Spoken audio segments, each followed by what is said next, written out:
Hello, everyone. It's good to have you here today. Another beautiful day here in Washington, D.C., the nation's capital. Fabulous weather.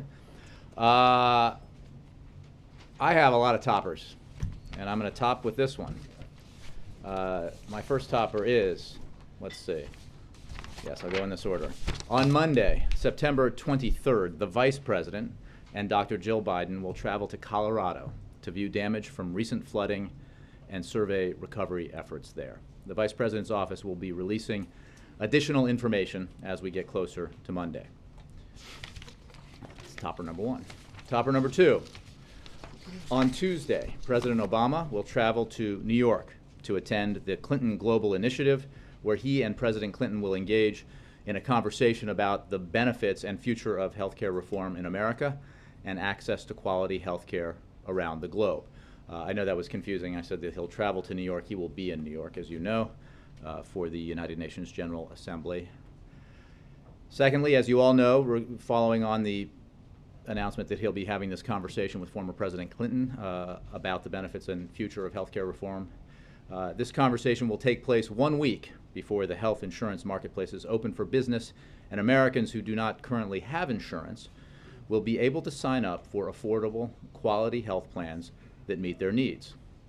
This conversation between the two presidents will follow up on the healthcare speech President Clinton gave in Arkansas in early September and is part of a ramped-up public education effort to reach Americans who want to sign up for new affordable options in the health insurance marketplaces from October through March. Finally, today the Senate Judiciary Committee approved Nina Pillard's nomination to be a judge on the U.S. Court of Appeals for the District of Columbia Circuit. There are now 2 highly qualified nominees for this court pending before the full Senate, and we urge their prompt confirmation. As you may know, Pillard's career includes landmark accomplishments on behalf of women and families. She helped defend the constitutionality of the Family and Medical Leave Act and helped open the doors of the Virginia Military Institute to female students. Today, Pillard is a professor at Georgetown Law School, and I would remind you that the D.C. Circuit has a strong tradition of judges who were previously innovative scholars, and that would include Antonin Scalia and Ruth Bader Ginsburg. Some Republicans continue to cynically raise arguments about that court's workload, even though the court is more than a quarter vacant today. During the last administration, these very same senators confirmed judges to the 9th, 10th, and 11th seats on this very same court. And earlier this year, these same senators confirmed judges to circuit courts with fewer pending appeals per active judge than is the case at the D.C. Circuit. Right now, there are 14 judicial nominees pending in the Senate, including 12 who have the unanimous support of the Judiciary Committee, and we urge the Senate to consider Nina Pillard's nomination and all of the President's judicial nominees without delay. That was a lot of toppers. Maybe we can just wrap it up, or I'll take your questions. Yes? I appreciate it. Thanks, Jay. Today, House Speaker John Boehner said the House won't vote to increase the debt limit without including some spending cuts to reduce the deficit. Is the President willing to give them? The President has been and is willing to negotiate with Republicans over a broad compromise on budget, on funding and spending. He has put forward his own proposal to do that, and he urges Congress to act to make sure the government does not shut down and continues to be funded, and if necessary, to pass a short-term extension of funding at current levels in order to allow for further negotiations on a broader budget agreement. I would note that in keeping with his promises and the Democrats in keeping with their promises, the President submitted a budget that represented compromise and tough choices for Democrats with broad-based deficit reduction achieved through a balanced approach. The Senate passed its own budget as Republican leaders insisted they must. At the time, Republican leaders said we have to have regular order. We have to have a situation where the House passes a budget, the Senate passes a budget, and then in accordance with regular order, a conference is established and a product is produced. Except when that happened and the Senate passed a budget, the House decided it did not want to join in a conference, and the House Republican leaders have refused to name conferees for the budget now for about 6 months. So that's a laying of the down of the facts here when it comes to the president's willingness to compromise, to achieve resolution and find common ground on budget issues, and he looks forward to doing that in the future. On the matter of the debt ceiling, the answer is no. We will not negotiate over Congress's responsibility to pay the bills that Congress incurred. Congress's responsibility, enshrined in the United States Constitution, which gives Congress power over the purse strings here in this country, to responsibly ensure that we do not default, that the United States is good, is true to its word, and that our full faith and credit will be upheld. It's unconscionable to imagine that there are those in the Congress, and now apparently because he couldn't persuade them otherwise, the Speaker of the House has joined them, who believe that it is the right thing to do to threaten another recession, threaten economic calamity in this country and the globe over their ideological desire to defund or delay the Affordable Care Act. We've had this battle. That's how it works. You write legislation, you propose legislation, you pass legislation, it becomes law. If people think it's inappropriate or unconstitutional, they take it to the Supreme Court, or through the court system to the Supreme Court. In this case, that's what happened, and the Supreme Court upheld the law. And we're implementing the law. And if members of the Republican Party want to continue to try to overturn the law through legislation, they can. They have been doing that nonstop for the past several years. But they should not hold the full faith and credit of the United States hostage to their insistence that they get what they want in a manner that they couldn't get through legislation. That's our position. Will the White House urge House Democrats to vote for a clean debt ceiling, even though it would be at a level reflecting a continuation of the sequester? As I said the other day, and I think as recently as yesterday, and I think the SAP that we put out, the Statement of Administration Policy, says that we would be willing to accept a so-called clean CR at current spending levels for several months to allow for continued negotiations over a broader budget deal. What we won't accept is further cuts in important investments in our economy. I think it's worth noting that the House Republican budget approach enshrined in the Ryan budget was rejected by House Republicans, who could not even pass a transportation and housing bill out of committee. I think that demonstrates that even the Ryan budget is not acceptable even among House Republicans. So, but to answer your question, we would accept a clean CR for a short term in order to continue negotiations over how we can find agreement over funding the government, ensuring that we're protecting the middle class and helping it grow, that we're creating jobs, and that we're reducing our deficit in a responsible way. What Speaker Boehner didn't note in his presentation today is that the deficit has been coming down dramatically. It has been coming down and is now slated to be half the size it was when the president took office, despite the enormous economic challenges that our nation faced when the president did take office and all that we had to do to avert a depression. But there is more work to be done, and we can responsibly reduce our deficit in the mid and long term and fund our necessary priorities to help the economy grow and help the middle class and create good-paying jobs here in the United States through investments in education and innovation, research and development, and infrastructure. We just have to do it in a responsible way, and we can't go to the nation, or they shouldn't go to the nation and say, we couldn't get this through normal means, so we're going to threaten your job, your welfare, your security and future, so that we can defund Obamacare, or delay it, a proposition which would actually increase the deficit. So this is supposed to be all about spending, but they want to increase the deficit to get what they what their ideology demands. And I think we've seen,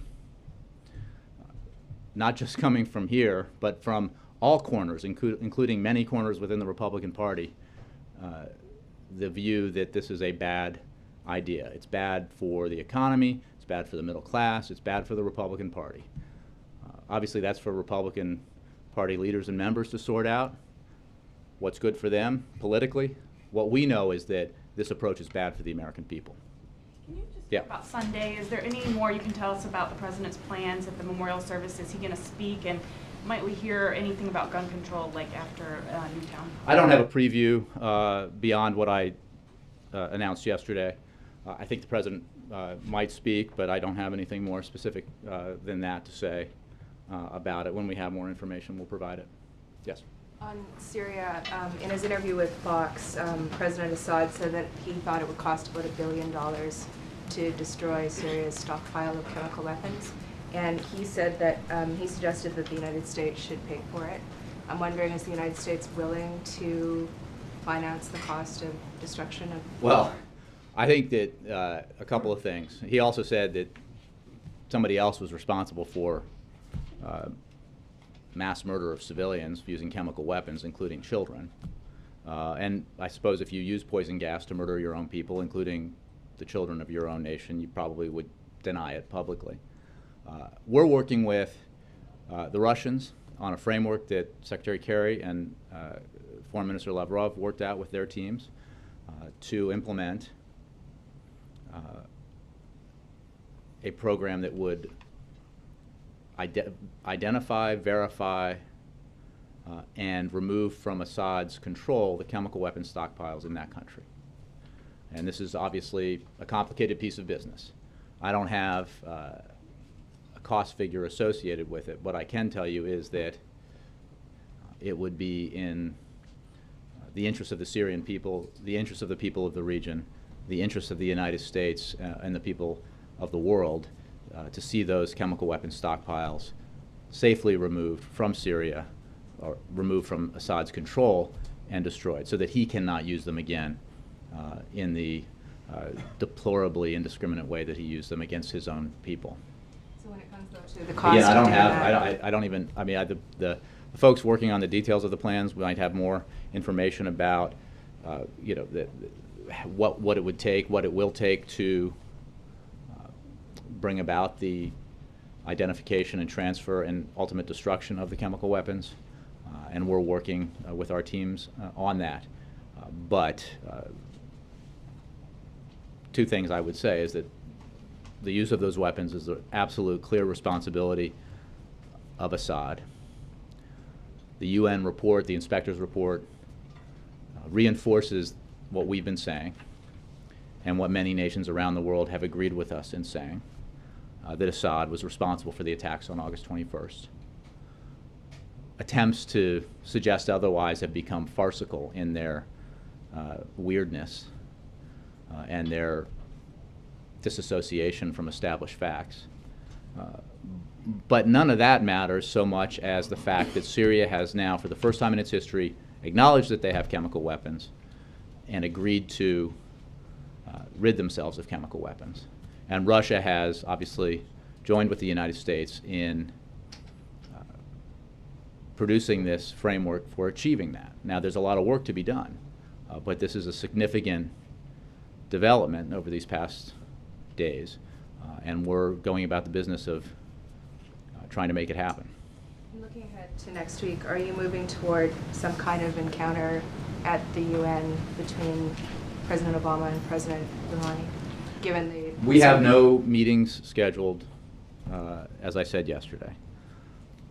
We have met with the Iranians through the P5+1 process. We communicate with the Iranians through a variety of methods, as we've said in the past. President Obama and the new President Rouhani have exchanged letters, as President Obama noted in a couple of interviews. It has long been the position of President Obama since he was a candidate, and this was a matter of debate during the Democratic primaries in 2008 as well as during the general election, that he would, as president, be willing to have bilateral negotiations with the Iranians, provided that the Iranians were serious about addressing the international community's insistence that they give up their nuclear weapons programs. That is the position that we hold today. The first words he uttered after he took the oath of office included this sentence, he being the president: "To those who cling to power through corruption and deceit and the silencing of dissent, know that you are on the wrong side of history, but that we will extend a hand if you are willing to unclench your fist." And that was a reference in his inaugural address to his position, stated during the campaign and throughout his presidency, that he'd be willing to have direct conversations and negotiations with the Iranians, provided that the Iranians were serious about ridding themselves of their nuclear weapons program and honoring the international commitments that they've made.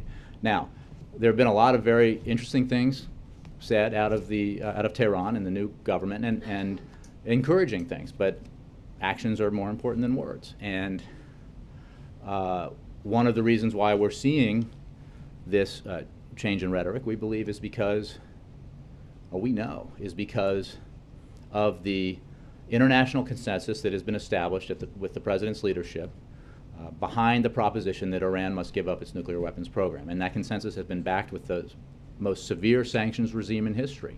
And that sanctions regime has inflicted enormous harm on the Iranian economy. And the new president has made clear that he wants to, or says that he wants to address that problem. And to do that, he needs to demonstrate that he's serious about resolving this conflict with the international community. I'm going to move, instead of going regular order here, I'm going to start on the right. Starting on the right.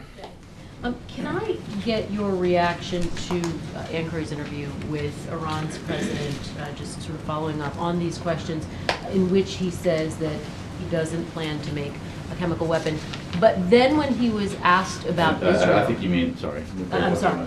Yes, sorry, nuclear weapon. And then when he was asked about Israel, though, he described Israel as an occupier and a usurper government. So, first of all, could you respond to his initial comments about... Well, as I was just saying, in answer to Roberta, there's no question that the new Iranian government has been taking a different approach in the things that it has said about a lot of issues.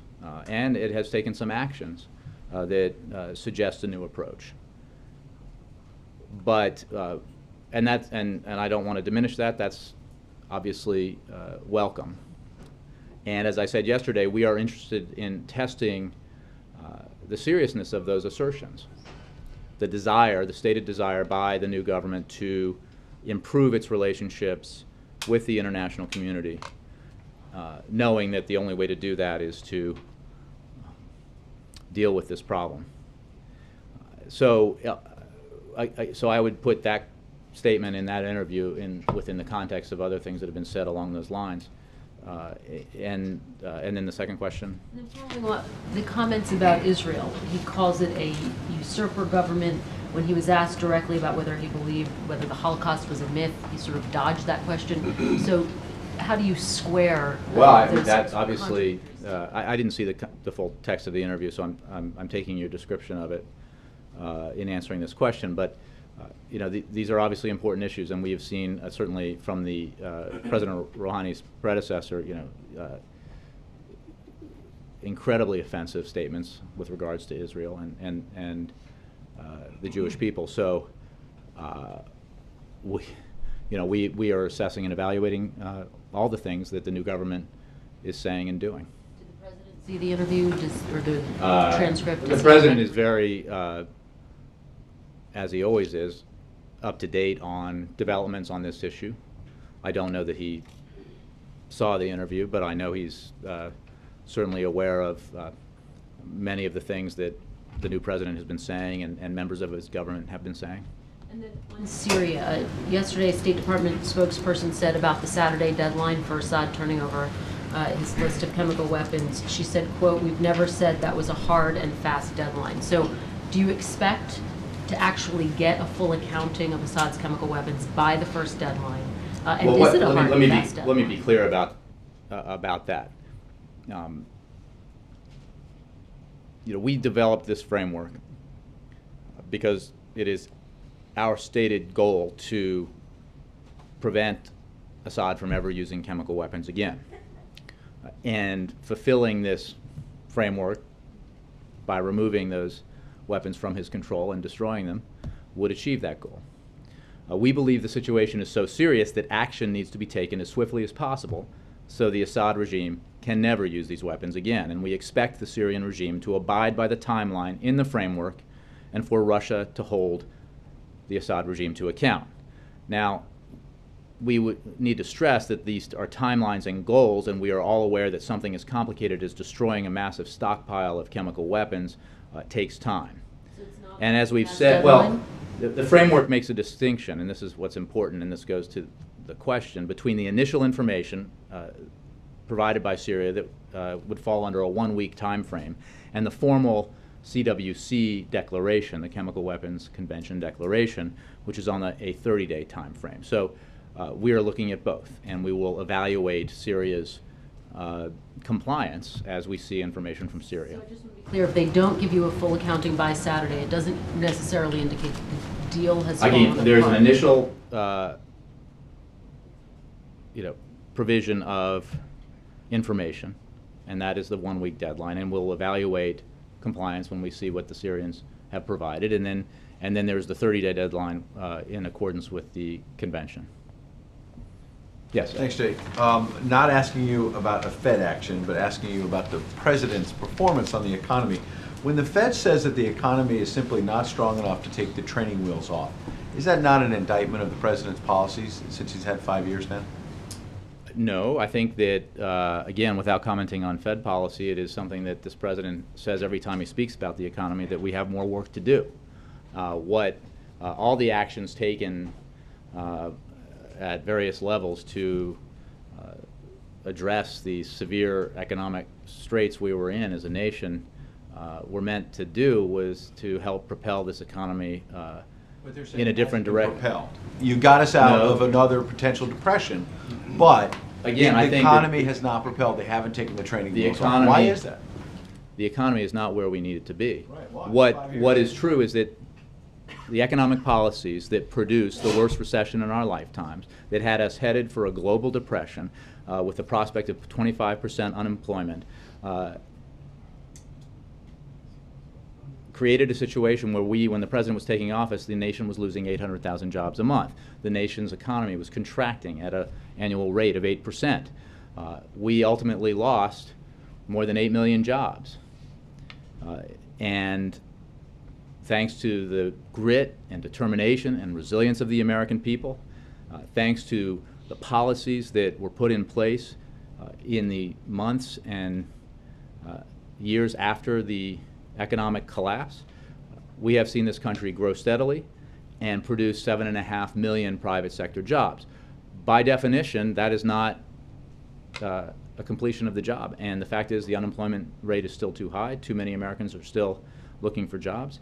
And that's why we should be investing in education, not slashing education, which Republicans, especially in the House, say we should be doing. It's why we should be investing in our infrastructure to create jobs today and create the foundation for future job growth and economic growth down the line. And we should be investing in research and development and other aspects of our economy that will help it grow and help it create jobs. Instead of cutting all that in order, in part, to preserve tax breaks for corporations that are unnecessary or other privileges that don't help our economy grow. Except on that point of education, August 2nd, 2011, the president signs the Budget Control Act of 2011, last time we had this big debt ceiling fight, into law, and he says we get $2 trillion in deficit reduction, the president says, quote, yet it also allows us to keep making key investments in things like education and research that lead to new jobs and assures we're not cutting too abruptly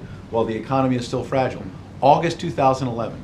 Here we are more than 2 years later. You're saying the same thing about we need to invest in education. And how many jobs has the economy created since then? Million, and Bernanke yesterday said it's not keeping up, that people are leaving the workforce. That's why the unemployment. You and I, we're going to do this on Crossfire one day, I promise. But, and let's be clear that I'll be on one side and you'll be on the other.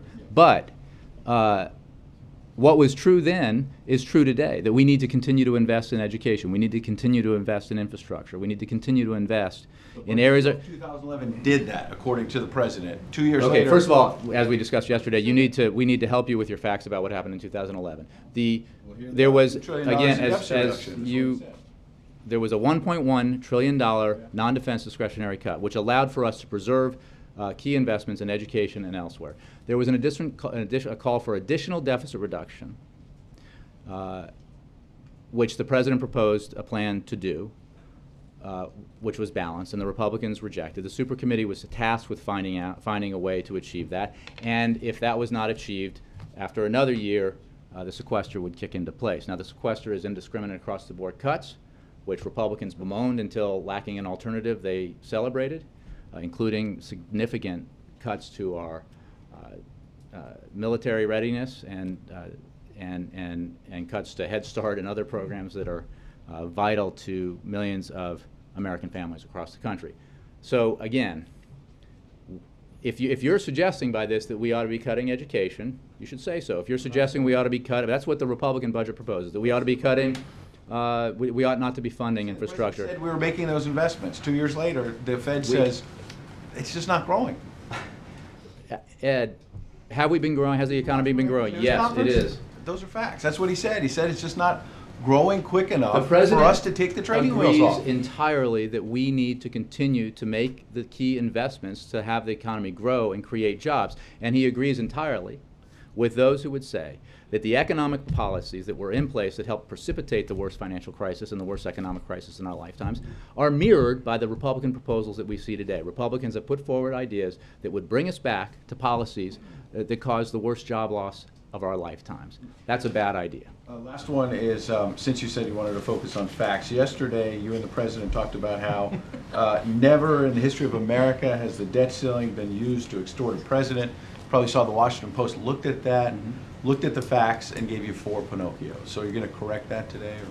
There is no question that prior to 2011, there has never been a case where one party with one ideological agenda has threatened to default on the United States obligations for the first time in its was default. Richard Nixon wanted to lift the debt ceiling, and Ted Kennedy and other Democrats brought up a campaign finance reform bill because of Watergate, correct? No question. Was anybody threatening default? Party, right? Was anybody threatening default? Was anybody saying, if I don't get this, if I don't get what I want, we'll allow the economy to default? He was demanding, I want a campaign finance reform bill. We're days away. Ed, again, go look at the facts, go look at the history. Let's give you 4 Pinocchios. Or just you can ask the Washington Post. Continue to say this has never happened before. Ed, why don't we look at what Republicans have said?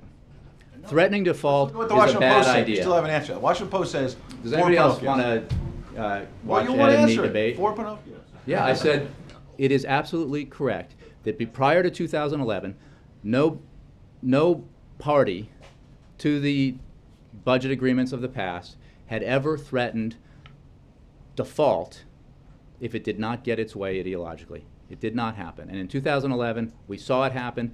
And even the flirtation with default, the fact that there were members of Congress on Capitol Hill who said we should default rather than reach an agreement with President Obama, a compromise with President Obama, that took an enormous toll on our economy. And, you know, people who think that this is fun and games ought to tell it to those people who did not get jobs in August of 2011 or September of 2011 because of that behavior. People who, you know, struggle to pay their bills for longer than they should have because of that decision. It was a mistake then, and I think the American people saw it as a mistake, and a lot of people, including a lot of Republicans, see it as a mistake today. Jim. Jay, what has the President done in the last 24 hours to prevent a shutdown or default? President spoke with... is he just stepping back and watching the Republicans duke it out? Is that what the strategy is? Well, he didn't make any videos, but he did meet with leading members of the business community. He did meet with leading members of the business community to talk about the need for all of us to work together to grow the economy, ensure that the middle class is strong and getting stronger, and to avoid both a government shutdown and a default. I think you saw a statement from the Chamber of Commerce. You've seen statements from across the board, including, as I've noted, from Republicans of all stripes who believe that the strategy, if you can call it that, employed by House Republicans is a recipe for economic disaster and, at least according to them, trouble for the Republican Party. The President has made clear that he's willing to discuss how we move forward on our budget issues. He's put forward a compromise budget proposal. He spent a lot of time this year meeting with Republicans who said they were interested in finding common ground on our budget challenges. And even as he has done that, we've presided over economic growth and job creation and a reduction of our deficit by half. He understands we need to do more, but we need to do it in a way that's fair to the middle class. What is not fair to the middle class is a shutdown that hurts the middle class. What is not fair to the middle class is default for the sake of the ideological goal of defunding or delaying the Affordable Care Act. I'm either going to take your job, you make sure you lose your job, or take away your access to health insurance. That's the choice. Are you quietly rooting for Ted Cruz? I saw that somebody suggested he might be a secret ally of the Democrats. I'm not sure that's the case, but I think that a lot of people have noted that the effort to defund the Affordable Care Act is going nowhere, and wasting time on it when we have urgent deadlines to protect our economy and allow it to grow and help the middle class is quixotic at best. And Jay, speaking of Obamacare and jobs lost, the Cleveland Clinic says that because of concerns with health care reform, it's cutting $330 million out of its budget, that there may be jobs lost as a result. What does the President have to say to Americans who may lose their jobs due to the implementation of Obamacare? Well, I have not seen any specifics on that particular report. What I can say is that there is no data that bears out the assertion that the economy is losing jobs because of the implementation of the Affordable Care Act. What we have seen, even though you again, Jim, I appreciate it, and I'm saying I don't know that I don't know the details of that story. What I can tell you is that when Republicans stand up and say that the Affordable Care Act or Obamacare is raising health care costs, they stand there and say that with a straight face, knowing that the last 3 years have seen a reduction in the growth of health care that are the lowest increase in health care costs in 50 years, in the 3 years since the Affordable Care Act was passed. Okay, so the cost of health care has been, the rate of increase has been going down dramatically, and partly that is due to the Affordable Care Act.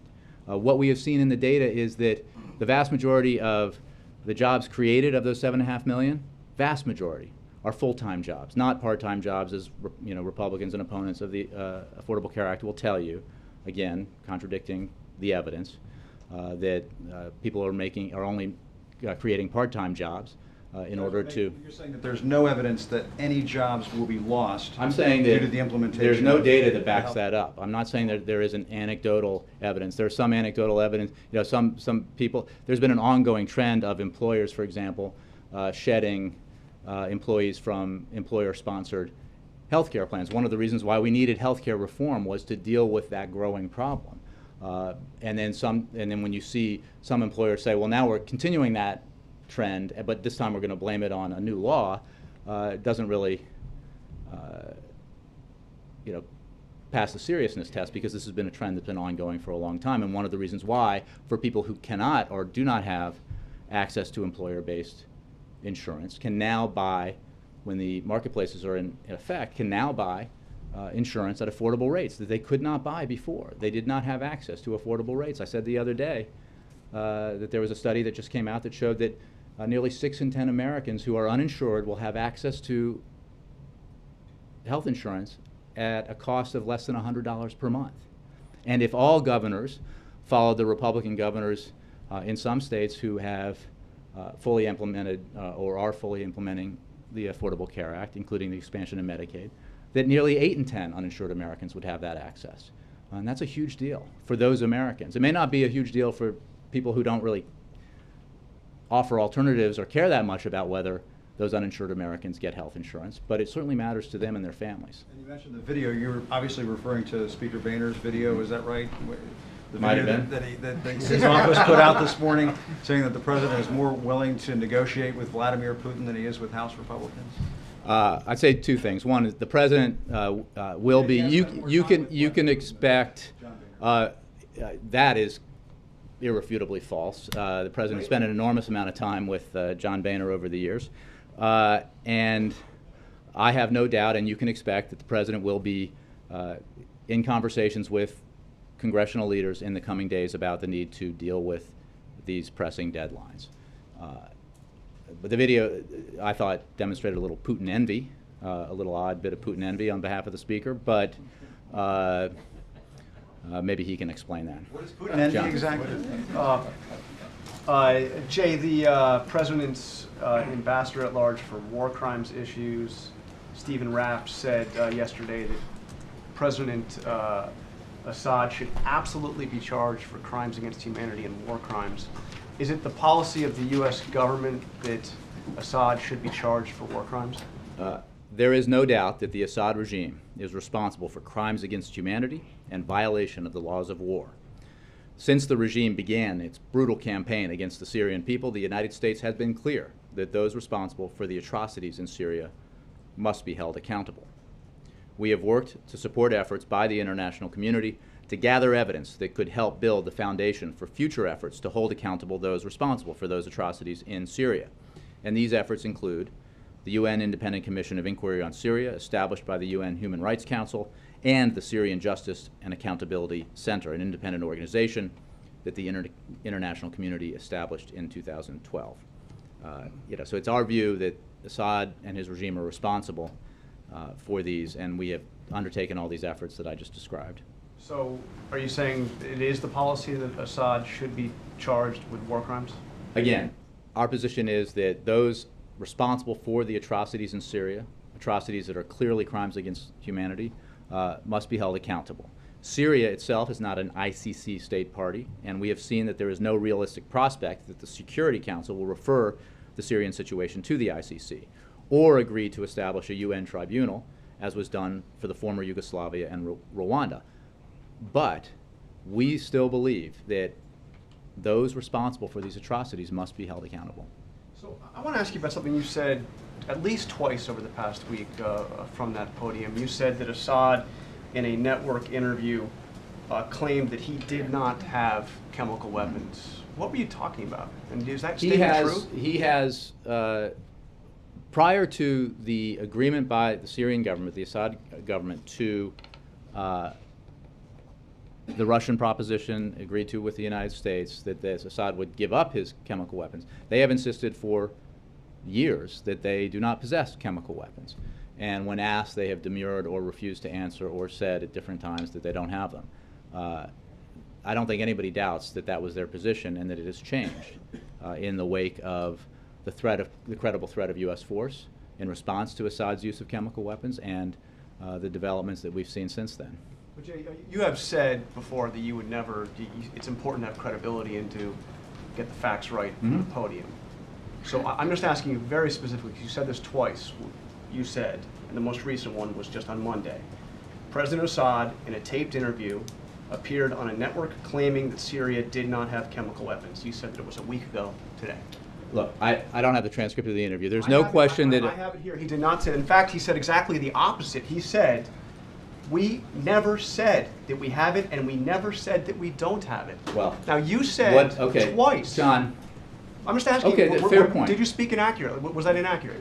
I will concede, having not seen the transcript recently, that he did not, taking your word for it, say, we don't have them. He refused to answer the question. And for 20 years, Syria refused to answer the question. If it is now ABC's position that, in fact, Syria has all along ABC's admitted. position, I'm trying to get Is at it- whether or not you are speaking accurately from the podium, and if you want to correct the record, that's fine. I will- Because Assad said in his latest Hey, interview John. that he's never said one way or the other, and you've said otherwise. I'm just, And it's a matter of credibility here. that's 5 all. nations in the world, Syria among them, have refused to sign the Chemical Weapons Convention. I understand. I'm asking So, about what you said about okay, an and interview I'm Assad gave saying last week. what was clear from that interview, and I accept your the time you spent dissecting these words, but I accept that that Assad did not admit that he has chemical weapons, nor did he deny that he had them. What the world has known for 20 years, since the CWC was open for signatories, is that Syria would not admit to having stockpiles of chemical weapons, even though the world knew they had them, and that changed because of the pressure placed on Syria by the United States and its allies. Major. President Rouhani said in his interview that he has complete authority to negotiate a nuclear weapons deal with the United States. Does this government believe that? What we believe is that the dramatic effects on the Iranian economy of the unprecedented sanctions regime has made it clear to leaders of that country that it would be in their best interests to deal with this problem. Whether they will deal with it remains to be seen. And the president has made it his policy from the time he ran for office and took office that he is willing to meet with, and the United States is willing to have bilateral negotiations with Iran if Iran is serious about addressing the problem that the international community asserts that exists, which is that Iran continues to pursue a nuclear weapon. This goes to an assessment I'm trying to gather about this new government. About who's in charge. And who's in charge. And what do we deduce differently about Rouhani than we did about Ahmadinejad? And its relationship to the clerics and the leadership above the presidency in Iran. These are excellent questions, and ones that I know keep Iran experts up late at night. And I think that the only way to know the answer to those questions is to test the proposition, is to test the assertions of the Rouhani government that it wants to improve its relations with the international community, including the United States, knowing that the only way to do that is to solve this problem, which is come clean with the international community, rejoin it by agreeing to, in a verifiable way, give up its nuclear weapons ambitions. In the last couple of days, Iran has released 11 political prisoners, some of them with notable histories in Iran. Rouhani also said in his interview that he would be open to social media access in Iran that had been denied for years. Where would you place these two developments in the arc of transition? Well, I'd say that the in release Iran? of political prisoners is a concrete action, and I would say that rhetorically entertaining the idea of providing access to social media is rhetoric, and it's welcome rhetoric, and I think that we are all watching very closely and with interest, and listening closely and with interest to the things that the new leadership has been saying. And we are very interested in testing whether or not their claimed desire to improve relations with the international community will be backed up by action, and we hope it is. We believe, as we've said all along, that there is still an opportunity to resolve this issue diplomatically. It is certainly in the world's interest to resolve it diplomatically, and we continue to pursue that through the P5+1, through various means. But actions in this case, words are no substitute for actions, and we need to follow through on these openings and see how serious the Iranians are. I know you told us there's nothing scheduled in New York. What I'm more curious about is if it's even too early to suggest a meeting between these two particular leaders. I would say that no, because as I noted when I did not do justice in my reading of a sentence from the president's first inaugural, that he has been saying all along, and did so as a candidate, that he'd be willing to have that meeting, and he'd be willing to have the U.S. meet and negotiate directly in a bilateral way with the Iranians, as well as, of course, through the P5+1, provided that Iran demonstrates a seriousness about dealing with this nuclear weapons program. And we will see. We will see. Well, I would just say that in general, it's possible, but it has always been possible. The extended hand has been there from the moment the president was sworn into Slightly office. more possible considering the events we've just been talking about. I would say that we obviously notice a significant change in language and tone from the new Iranian government when compared to its predecessor. It's rather dramatic, but it's important when we're talking about this incredibly serious matter of a nuclear weapons program that we not just take Iran's words for it, that we back it up and see if it's real. Questions on Syria, getting back to what we discussed earlier. Forgetting or setting aside for a moment the $1 billion figure that Assad mentioned, it seems a more substantive question is the willingness of this government to state publicly it will finance to whatever degree necessary, because it is such a priority, the pursuit of non-proliferation, getting rid of these weapons, the mechanisms by which they will be destroyed, and that price is really no object. That whatever the price is required, the money will be found, and if it needs to come from the United States, it will be there. Can you say that? Well, I think that this is all premature. I haven't seen anything beyond what President Assad has said about. Knows that. Well, let's just. The commitment of the United States government to prioritize that in tax dollars because it's. Well, we forward to all certainly these other believe that agendas. successfully implementing this framework, and by successfully I mean removing from his control Assad's chemical weapons and ultimately destroying them, is very much in the interest of the United States, and is, as a matter of cost,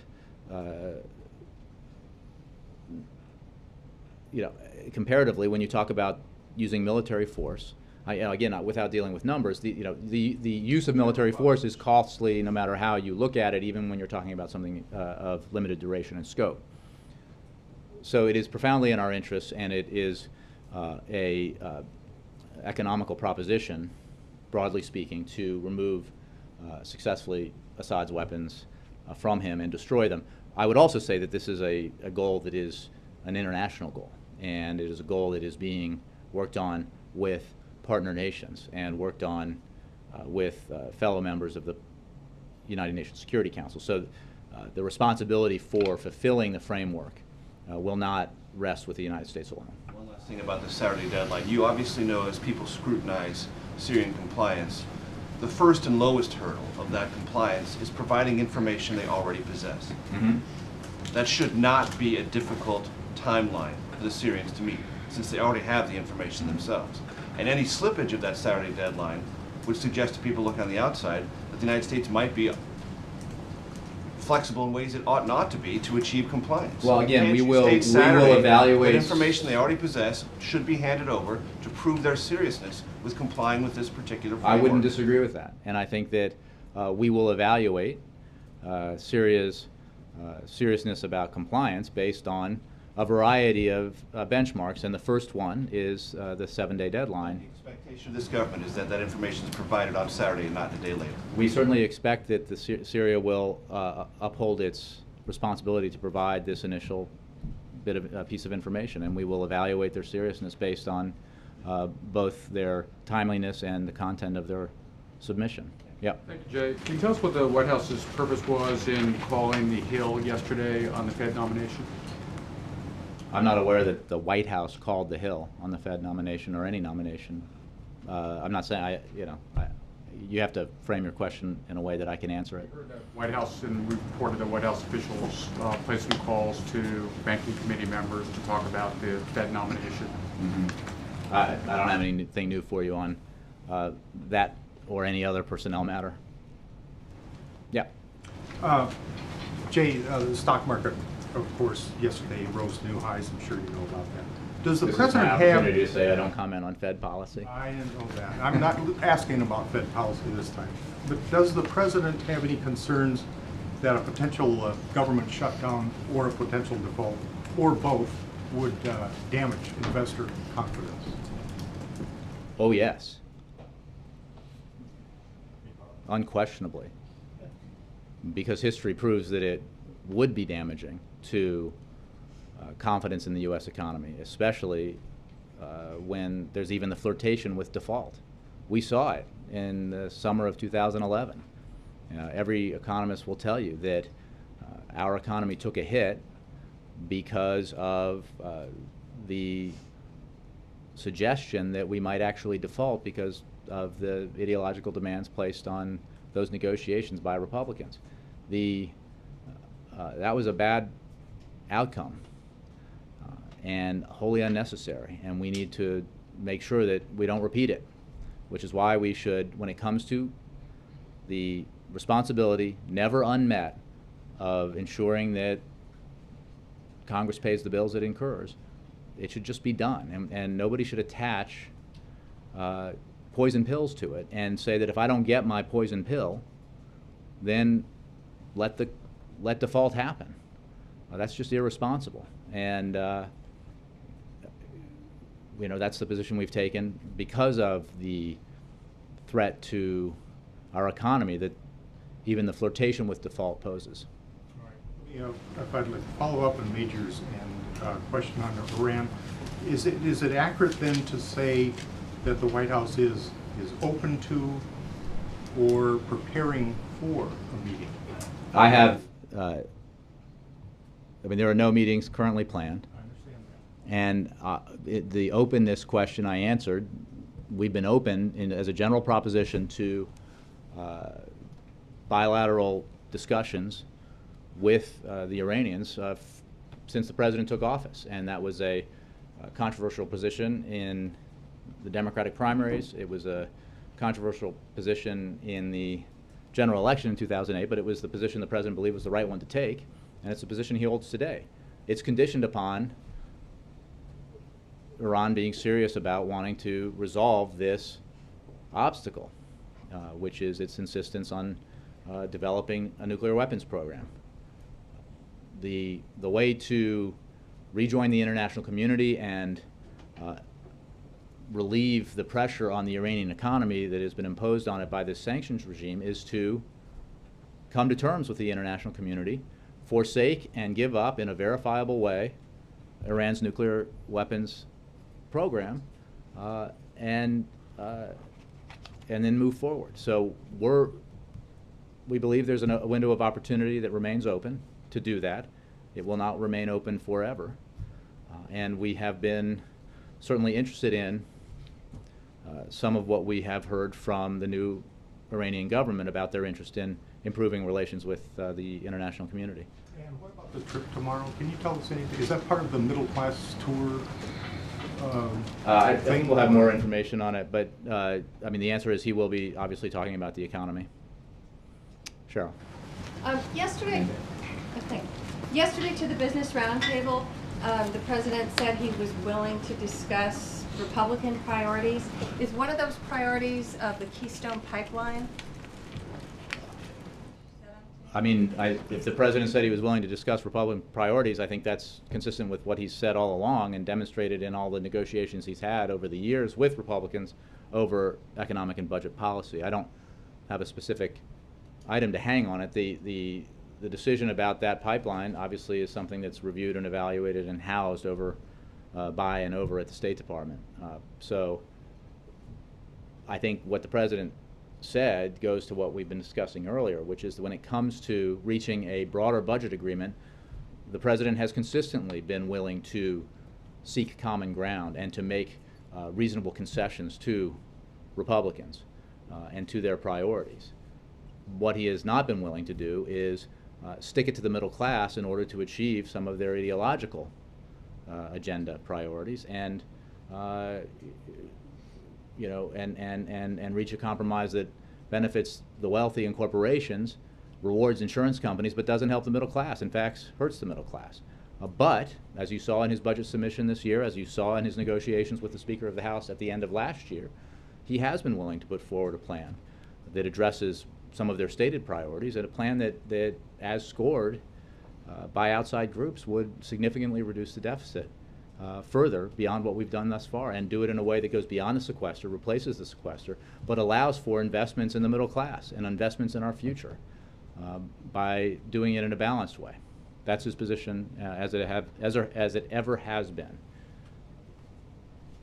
Mr. Nakamura. Yes, Jay, on immigration, the President said the other day in the interview with Telemundo that there's nothing more he can do about deportations. But immigration advocates are calling this a moral crisis, the number of deportations under the Obama administration. Is the White House basically saying that if Congress does not pass immigration reform, your hands are tied, there's nothing else you can do, and these high numbers of deportations will continue the next 3 years? What he has said, and what he said in that interview, is that there isn't a plan B here to comprehensive immigration reform. And when it comes to deportations, or trying to freeze them, he said, quote, "To do so would be ignoring the law in a way that I think would be very difficult to defend legally. So that is not an option." And that's just the case. There are no other options. There's no other things that the White House can do other to stop or Pass in any way immigration reform, comprehensive immigration reform. The whole purpose of doing immigration reform in a comprehensive way is that doing it that way solves a lot of problems, helps the economy, helps the middle class, increases growth, reduces the deficit, and resolves a lot of the problems around the 11 million undocumented people in this country. So, and provides a clear path to citizenship that with a lot of hurdles along the way, but a clear path. So it was that approach that garnered a broad bipartisan majority in the Senate, and it is that approach that if the Speaker of the House took a break from the Civil War he's engaged in with his own party and put the Senate bill on the floor, would get a majority in the House. And then the President could sign it into law and do the Republican Party a huge favor by removing this problem for their political future. Allies on immigration, some of the groups and so on, have said in recent days after that interview that the President, if immigration reform isn't passed, and in some ways it's out of the President's hands, he could go down as having one of the worst records on immigration because of those high levels of deportation. The President is obligated to enforce the law. And as he said in Telemundo, immigration reform proponents should not believe that there is some plan B here that is a viable alternative to the House of Representatives doing the right thing by America and allowing a bill that has broad support across the country, that has broad bipartisan support in the Senate, come to the floor so that it can be voted on and passed. Just do it. It won't hurt. And the benefits will be enormous for the economy, for the middle class, and even for the Republican Party. Mr. Allen, and then Ari, then April. Two quick Congress questions. You said earlier that the President would be in conversations with congressional leaders in the coming days. Can you elaborate on who he will speak with, when, and in what format?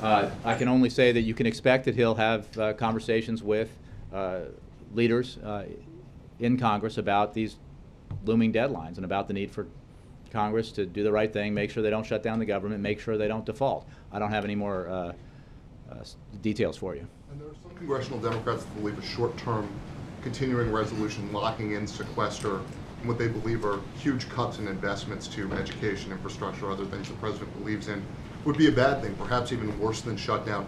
Why is a short-term CR better in the President's view? Then shutdown? Yeah. The administration is willing to support a short-term continuing resolution to allow critical government functions to operate without interruption and looks forward to working with the Congress on appropriations legislation for the remainder of the fiscal year that preserves critical national priorities, protects national security, and makes investments to spur economic growth and job creation for years to come. That's our position, that we should, that as an alternative to a bigger budget deal, which unfortunately doesn't look achievable between now and October 1st, the government must not be allowed to shut down, and that we would be willing to support a short-term continuing resolution to allow time for further negotiations. We have seen, because of one of the episodic examples of the House Republicans' inability to pass legislation, the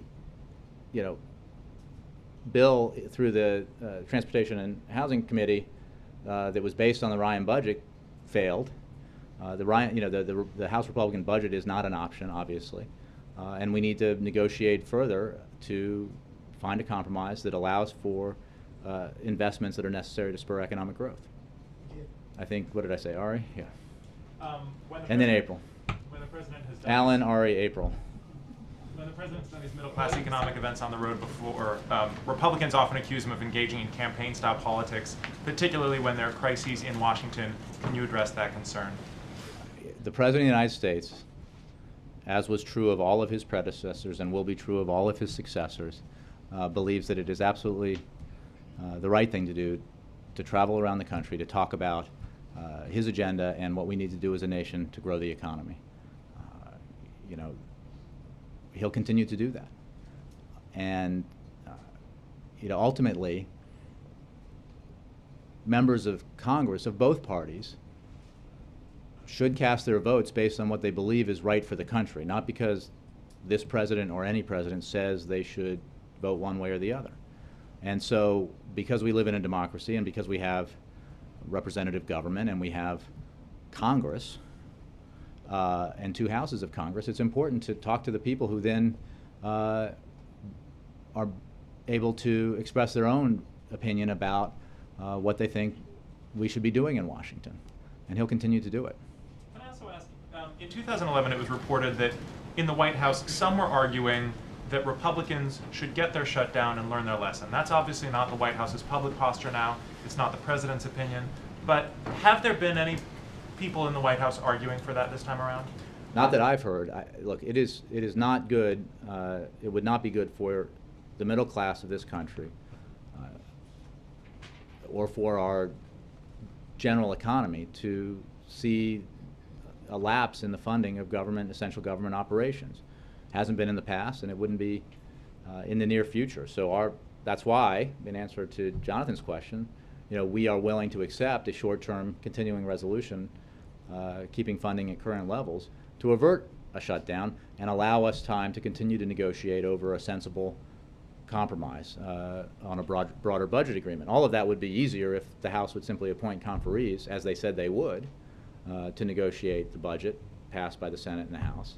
But because they haven't done that for the past 6 months, you know, we obviously need a little more time. We would support that short-term CR.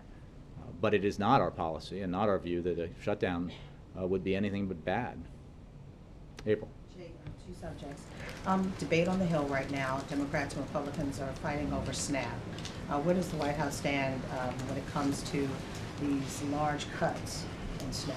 Well, as we said at the time when this was evolving, you know, it's unconscionable in our view to literally take food out of the mouths of hungry Americans in order to, again, achieve some ideological goal. And there's a very interesting article in National Review online right now that argues that this is bad policy for the Republicans, that conservatives are crazy to do this, and they should not do it. It is wrong. This program lifts 4 million people out of poverty every year. And to punish them when we can protect the most vulnerable Americans, move forward economically, grow our economy, invest in our economy, and reduce the deficit if we do it in a balanced and responsible way is just terrible policy, and it's insensitive. I want to go to another subject. I'm looking at a February 25th, 2013 briefing on whitehouse.gov with Janet Napolitano standing at that podium where you are. Mm-hmm. And all this comes to play in the midst of the possible government shutdown, October 1, and other money woes in October that could be coming. And one thing that's striking, it says, and it kind of goes to the Navy Yard situation as well. She responded to Ed Henry and she said, look, I don't think we can maintain the same level of security at all places around the country with sequester as without sequester. Did sequester affect what happened at the Navy Yard? Were there less patrol officers there because of sequester?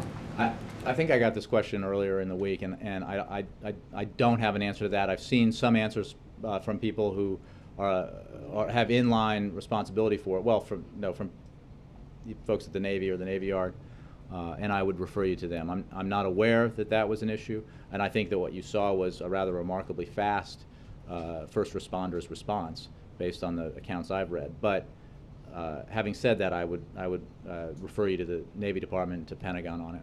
And staying in line on the financial picture, with that, with what Janet Napolitano said in February, and again, looking at the picture in October, the possibilities of a picture in October, where will the nation stand?